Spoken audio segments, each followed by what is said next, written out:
ईद के दिन करीब ही हैं, 10 ज़िलहज्जा ईद का दिन है। उस हवाले से भी चंद मसाइल हैं जो ज़रूरी समझता हूँ कि उनका ज़िक्र किया जाए।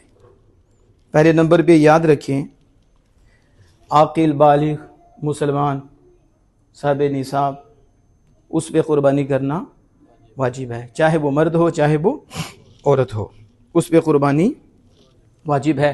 7.5 तोले सोना हो तो एक निसाब है, इसमें साल गुजरना कोई शर्त नहीं। ईद वाले दिन इतना सोना हो तो उस पर क़ुरबानी वाजिब हो जाती है।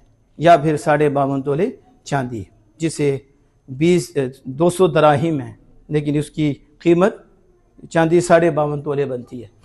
अगर ये भी नहीं, या सोना कम है या चांदी उसके पास कम है, तो उसको मिक्स कर लेते हैं सोना और चांदी को, फिर भी उस पर क़ुरबानी आ जाएगी। दोनों चीज़ें मौजूद है, दोनों निसाब को नहीं पहुँची, तो दोनों को मिलाया जाए तो सोना इतना महंगा है कि चांदी की कीमत लगाएंगे तो उस पर भी क़ुरबानी वाजिब हो जाएगी। या फिर सोना है या चांदी है, लेकिन उसके साथ हाजिर से ज़ायद पैसे भी हैं, तो अब फिर चांदी को पैसे के साथ मिलाएंगे तो अगर 52.5 तोले की कीमत को पहुंच जाए तो उस पर भी क़ुरबानी। अगर सोना भी नहीं, चांदी भी नहीं, वो ज़ायद पैसे भी नहीं कि वो इतने हों, या खाली पैसे इतने हों को 5-6 लाख जो पहुंच जाता है 52.5 तोले चांदी की कीमत को, तो फिर उस पर क़ुरबानी हो। इसके अलावा उसके पास ज़ायद सामान है, यानी किताबें भी हैं तो ज़ायद हैं, बर्तन हैं तो बर्तन भी ज़ायद हैं, कपड़े हैं तो कपड़े भी ज़ायद हैं, इस तरह गाड़ी है तो दूसरी गाड़ी ज़ायद है, एक फ्रिज है तो दूसरी फ्रिज रखी हुई है, ज़ायद है। तो ज़रूरत से ज़ायद चीज़ें, उनकी फिर कीमत लगाई जाएगी। अगर वो 52.5 तोले चांदी की कीमत को पहुंच जाएं तो इस पर भी क़ुरबानी वाजिब है, वगरना क़ुरबानी वाजिब नहीं। बस ये आपने निसाब ज़ेहन में रखना है। फिर यह है कि उस दिन क़ुरबानी से बढ़कर अल्लाह को कोई अमल पसंद नहीं है। क़ुरबानी से बढ़कर लाखों करोड़ों अरबों रुपए भी अल्लाह के नाम में खर्च करते, उसकी वो हैसियत नहीं है जो एक 60,000, 70 या 1 लाख का बकरा करने की है, या फिर एक हिस्सा डालने की है। अल्लाह के यहाँ जो उसकी वैल्यू है किसी और की वैल्यू नहीं, क्योंकि अल्लाह को खून से ज़्यादा कोई अमल पसंद नहीं है। अभी खून ज़मीन पे नहीं गिरता, उससे पहले ही अल्लाह पाक उसे कबूल भी फरमा लेता है। इसके बाल पे अल्लाह पाक नेकी देता है, खुर पे भी नेकी है। अब देखो ना कहाँ तक है, इसका बाल, कितने बाल हैं, हर बाल पे नेकी मिलेगी।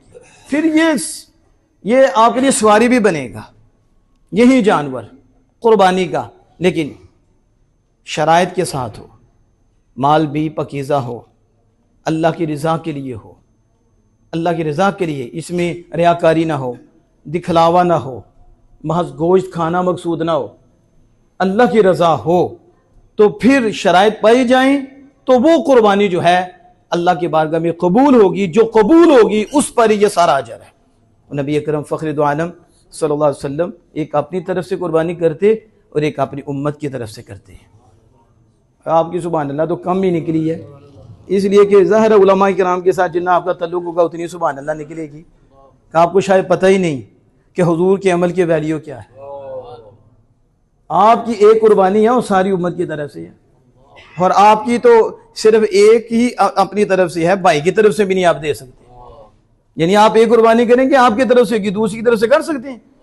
ये मेरे और आपके आका को इख्तियार है कि हुजूर ने कब एक की है, अब क़यामत तक करोड़ हाँ उम्मती भी आएंगे, होंगे गुराबा, हर एक की कुर्बानी हुजूर की तरफ से होगी। और जो उस पे अजर मिलना है किसी और पे मिलेगा, उसकी कबूलियत में शक है। इसलिए जो गुराबा फुकरा ख्वाहिश तो रखती हैं लेकिन माल नहीं है, तो कहा परेशान ना हो, माल नहीं तो जाने जहां तो है ना। तुम तो खुश हो, तुम्हारी तरफ से हुजूर ने पहले ही कर दी है।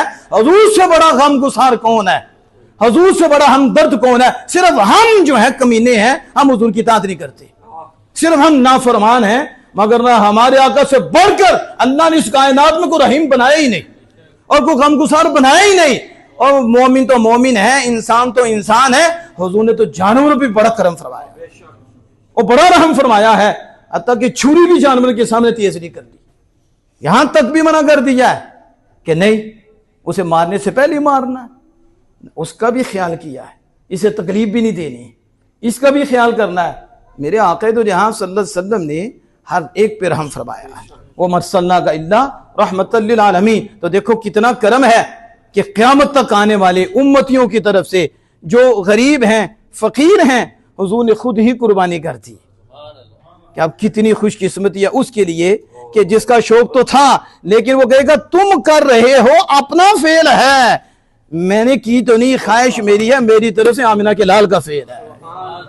इसे मुफ्ती साहब फरमाते हैं और हम लाखों गुनाहगारों के लिए हमारे आका का एक सजदा काफी है, लाखों करोड़ों उम्मतियों के लिए हुजूर की अकेली कुर्बानी ही काफी है।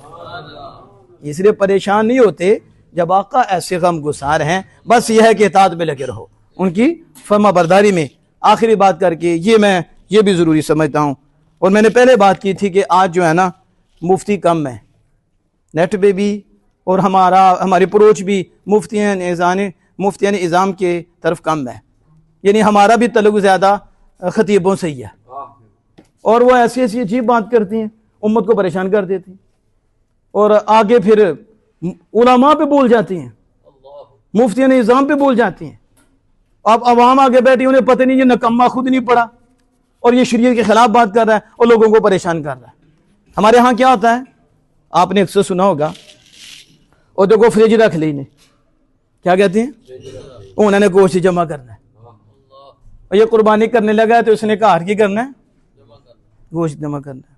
अब ये बोली खतीबों की है, ये शरीयत की नहीं है, किसी मुफ्ती की नहीं है, ये मुफ्त के मुफ्ती बने हुए हैं जो लोगों पे इल्जाम लगाते हैं, और आगे अवाम भी ऐसे ही है, ये भी उठ के कहती है वो फ्रिज भी सारे घर रख लिया ने, तो क्या गुनाह किया उन्होंने, घर रख के गुनाह है ये, घर रखना, सारा गोश्त घर रखना गुनाह है? तो फिर क्यों आप बोल के अपना बेड़ा गर्क करते हैं? वो फ्रीजर रखिए, उसे जब शरीयत इजाजत देती है तो आप क्यों गुनाहगार होते हैं? उसकी मर्जी है कि जिसको मर्जी दे, नहीं तो खुद सारा खा ले, शरीयत खाए, उसको सवाब मिलेगा, क्योंकि उसने अल्लाह की रिदा के लिए शराइत के मुताबिक कुर्बानी की है, उसकी कुर्बानी कबूल है, अल्लाह उसे अजर अता फरमाएगा। आगे मजीद अजर लेना चाहता है तो फिर 3 हिस्से कर ले, एक अपने पे, आप खुद खाए, क्योंकि ये बरकत वाला है, सारा ना अल्लाह की राह में दे, कुछ खुद भी खाए, इस्तेहबाब है, और इस पे भी उसे सवाब मिलेगा, खुद खाने पे भी सवाब मिलेगा। एक गरीबों को दे दे, एक अपने रिश्तेदारों में कर दे, लेकिन ये भी इस्तेहबाब है, फर्ज लाजिम नहीं, और कोई उस पर लाजिम और जरूरी नहीं। बल्कि यहां तक सुनो, आप इस मसले, शायद आप कहेंगे पहली दफा ये मसला सुना, आज जो हालात हैं, जो बंदे डरते हैं वो हिस्सा डालते हैं, उन्हें पता है कि हम पे कुर्बानी लाजिम है, लेकिन जब वो देखते हैं ना कि इतना महंगा जानवर, 1.5-2 लाख का बकरा, तो फिर वो कहते हैं हिस्सा डाल देते हैं, चलो 30,000 35,000। ये वो लोग होंगे शायद पूरा महीना भी इनके घर गोश्त ना आए, महीना क्या 2-2 3-3 महीने बड़ा गोश्त भी इन्होंने खाया हो, ये वो भी लोग हिस्सा डालते हैं, कुर्बानी करते हैं। अब ये जितना भी गोश्त है ना, सारा पास रख लें, क्या करें, और एक बोटी भी किसी को ना दें, और अपने बच्चों को खिलाएं, अल्लाह को ये पसंद है। ये सुना मसला आपने? हमारे यहाँ क्या आएंगे, वो देखो उन्हें कहारी रख लिया जी, को खुदा के बंदों को दीन सीखो, फिर आपने इल्जाम लगा के खुद गुनाह। इल्जाम लगाना हमारे लिए आज के दौर में कोई मुश्किल नहीं, जहालत की बुनियाद पे हम गुनाहगार होते हैं। ये देखो मेरे सामने भारे शरीयत है, और साहब भारे शरीयत वो क्या लिखते हैं, देखिए आप फरमाते हैं कि इसी के हवाले से कि जिसने कुर्बानी की है और उसके वो तीन हिस्से करे, कितने हिस्से करे, 3 हिस्से करे, 3 हिस्सों में एक अपने लिए और एक गरीबों के लिए और एक अमीरों में, यानी अपने रिश्तेदारों में वो तकसीम कर दे। तो ये क्या है, ये मुस्तहब है, इस पे उसको। मैं एक महफिल में था और उधर एक हजरत साहब थे, अब अगर हम बोलें तो लड़ाई होती, और वो उलमा के खिलाफ बोल रहे थे। आप इतना कह दें कि मैं आलिम नहीं हूं, तो जब आप आलिम नहीं हैं तो फिर आप उलमा के खिलाफ क्यों बोल रहे हैं? लोगों को उलमा के हम करीब कर रहे हैं, आप उनके सामने कहते हैं ये मौलवी हैं, ये कहते हैं मुस्तहब है, तो मुस्तहब ये होता है कर लो सवाब है, ना करो तो जरूरी नहीं। तो बताओ मौलवियों की जिम्मेदारी क्या है? वो ये कहें कि ये फर्ज है और वो जालिम कहलाएं और आपको भी मुशक्कत में डाल दें। जब रब ने आप इस लाजिम नहीं किया, रब के मुस्तफा ने लाजिम नहीं किया, तो मौलवी कैसे लाजिम करें? जैसे ये बाल कटाने का मसला है कि चांद निकलने से पहले पहले आप बाल कटा लें, आप नाखून छोटे कर लें और 10 दिन जो है आप बाल ना कटाएं और नाखून तो आपको सवाब मिलेगा, चाहे कुर्बानी करे चाहे कुर्बानी ना करे। अब ये भी एक इस्तेहबाब है, यानी आपको सवाब मिलेगा। और अगर आज भी बंदा को बाल कटा लेता है तो कोई गुनाह नहीं, चाहे कुर्बानी है ना चाहे कोई भी है, वो बाल कटा लेता है, नाखून बड़े हो गया नाखून काट लेता है तो कोई मसला नहीं। अब क्या उलमा ऊपर बैठ के कहीं फर्ज है? यह लाजिम है, उलमा की जिम्मेदारी है, जो दर्जा है वो बयान करें, जो मसले की हैसियत है वो बयान करें। आप उलमा के खिलाफ बोलते हैं, आपको शर्म आनी चाहिए।